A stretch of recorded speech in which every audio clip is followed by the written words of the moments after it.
Hello, I'm Gavin Horgan, Headmaster of Millfield School in Somerset, the largest co-educational boarding school in the UK. Welcome to the Millfield Way Podcast. Here, you'll hear from teachers, coaches and students from Millfield and Millfield Prep School.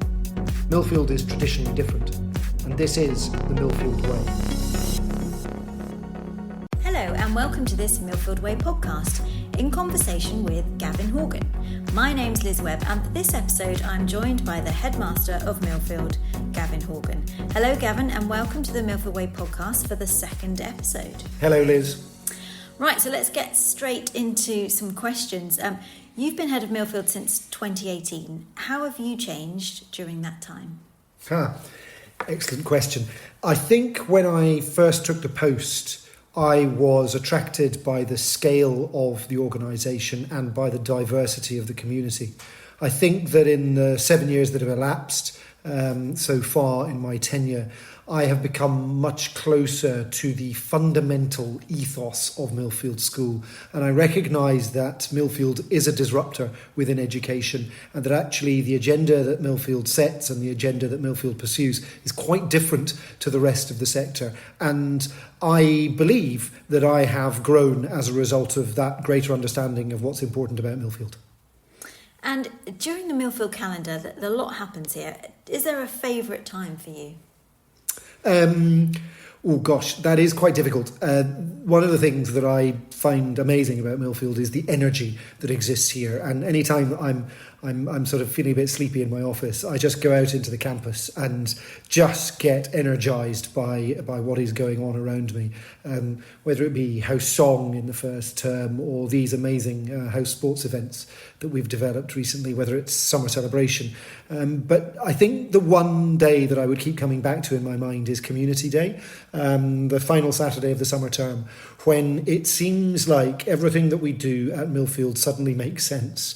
And our entire community is dedicated towards selfless acts of kindness. And it is a moment of epiphany and revelation for students, for staff, for visitors. It is my favourite day of the year. And I believe this year we had over 900 visitors, which is the most we've had in a long time. Your children are at Millfield. You have a boy in year 10 and a girl in year 8. Does that change your perspective? Well, it does. It means that I get quicker and more honest feedback on my assemblies and other public events than would be the case otherwise. That is absolutely true. After Summer Celebration, my son said to me, absolutely fantastic, Daddy, really got the message. But the fact that it went on for just about 3 minutes too long meant that you were probably losing some people towards the end of it.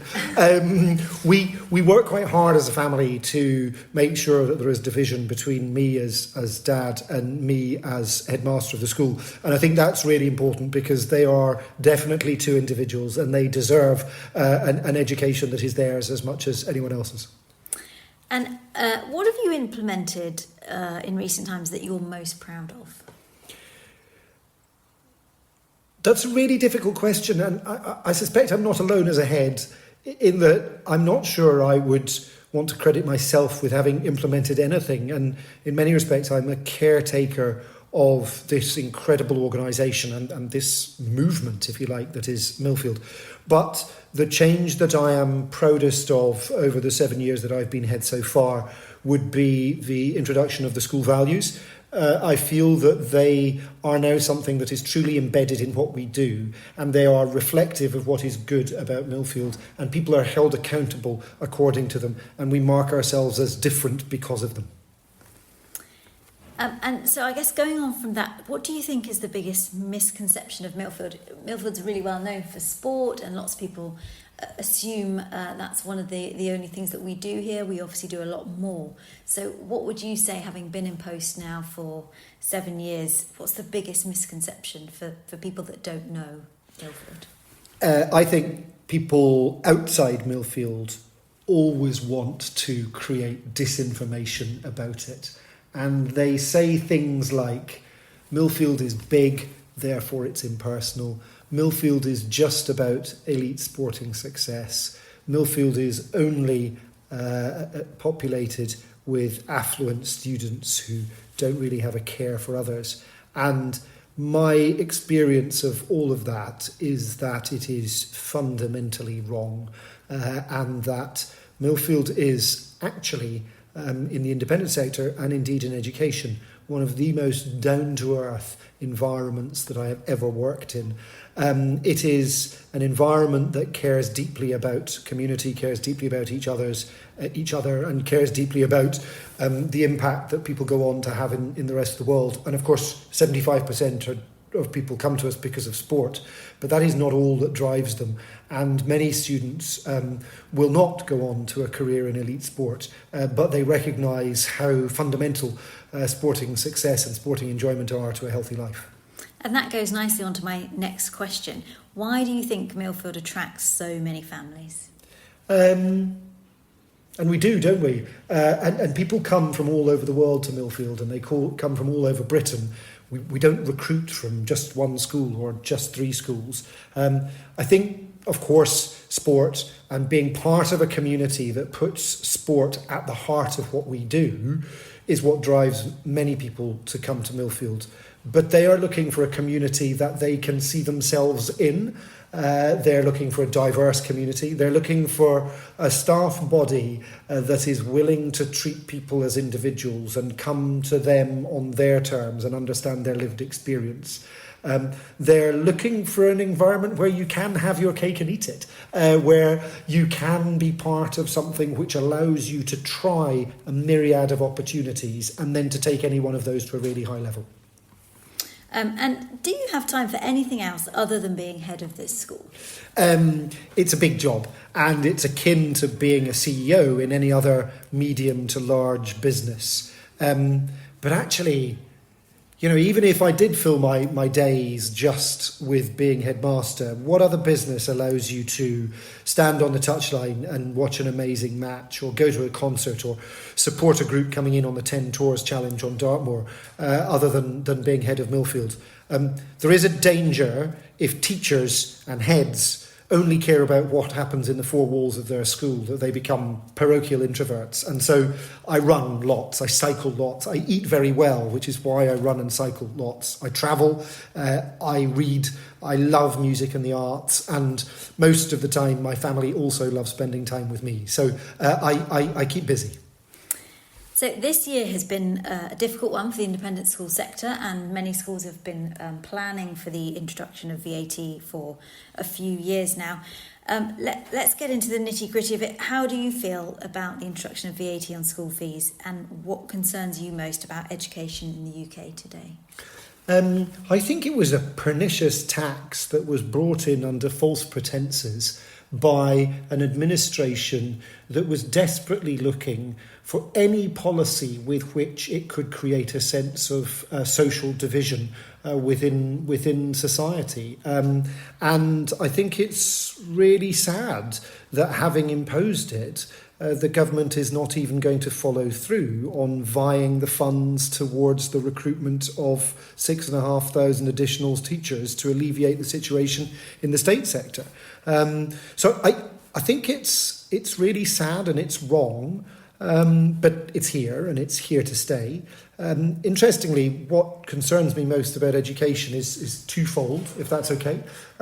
Firstly, the growing mental health crisis that exists in young people and in society more widely, and how schools are going to address that in a world where, sadly, other services that might have supported in the past have been so badly underfunded that they just can't. So schools are the last bastions of support for families.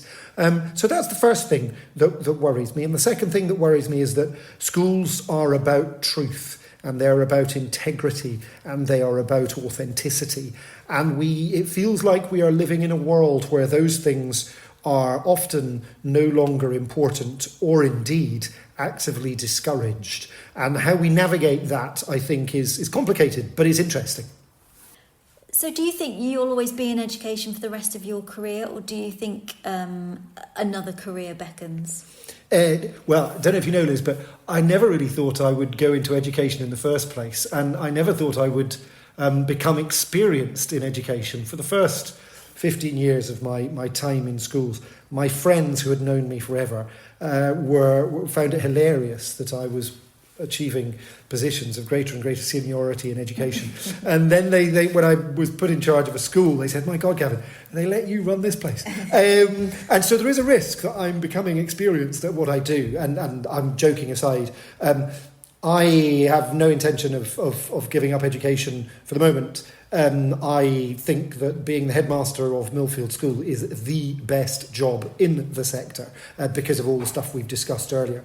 Equally, I am passionate about making an economic commitment to the country and about hopefully changing people's lives. I anticipate that I will keep doing that for decades to come. I don't suppose I'll be the headmaster of Millfield for decades to come, but I look forward to a bit more before I move on to something else. A career in politics, maybe?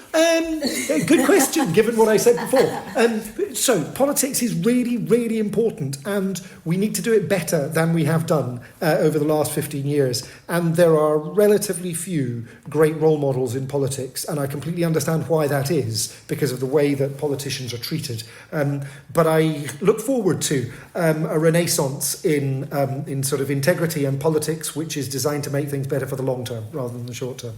Okay, fantastic. Back to lighter things. So, if you could choose a single thing that makes you most happy in your role as headmaster, what would that be? Oh, it is the massive privilege that is people let you in. People allow you to come to their classroom, their boarding house, their school, their conference, and they invite you and they actually want you to have a look at what they're doing. And that is an incredible privilege. I've been a sort of magpie across my career, picking up bright, shiny things wherever I go. And I become the man that I am because of those things that I've been able to pick up. And just having that privilege of being able to do that, whether it be on the sports field, whether it be in a concert, whether it be in a classroom, is a massive privilege that I wish everyone else could have. And how closely does Millfield work with local schools in the area?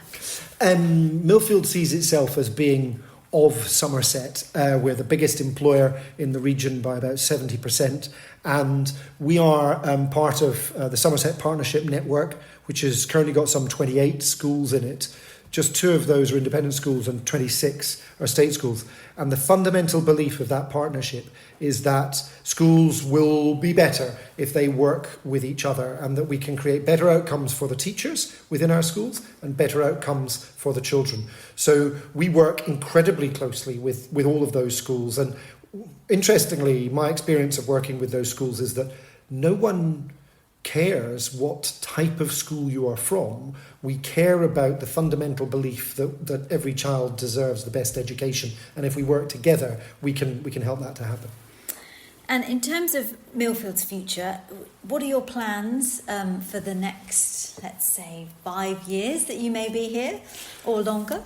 What would you like to do? We've just released our strategic plan, which runs from now until 2030. I think it's ambitious and it's wide-ranging. We want to define the future of the personalisation of learning. That's something that Millfield has always done. And in a world where class sizes are getting bigger and people are being driven to online learning, Millfield wants to go in a different direction. And we want to show people that it is absolutely possible to create completely bespoke programmes for children and to do it at scale.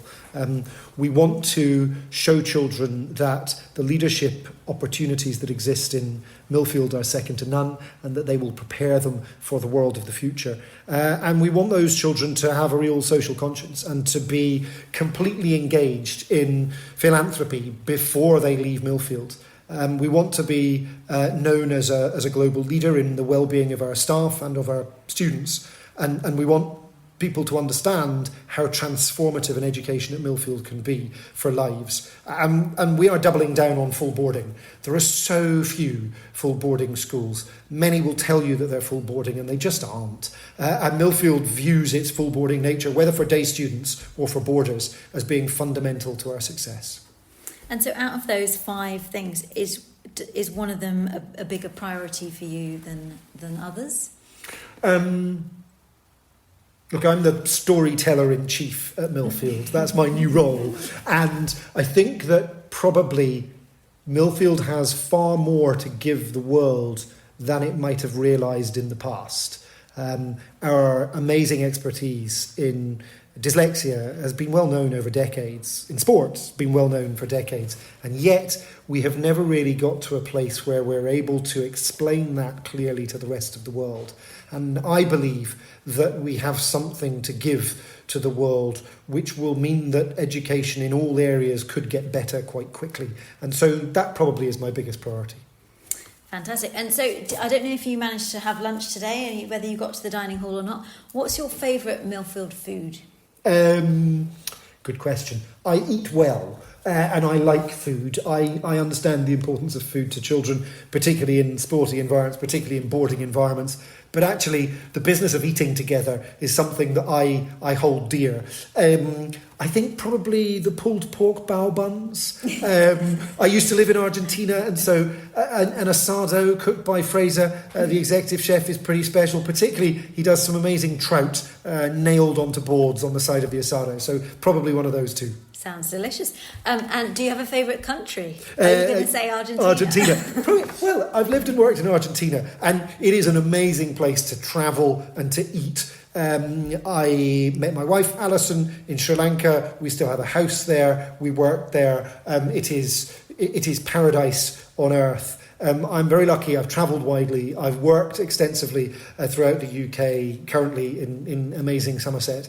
But fundamentally, I keep going back to Scotland. Yes, it's my home, but I think there are probably more Scots living abroad than there are in Scotland. There is something about the countryside. I feel a very strong connection to nature. I don't go there for the sunshine, so it probably would be Scotland. Scotland, okay. I didn't see that coming, although I probably should have. What was the last book that you read? You travel. I don't know if you read when you travel or you read daily, but what was the last book you read? I read when I travel, and I try to read for 15 minutes every night. It's a part of a routine of trying to get good sleep and being healthy in that regard.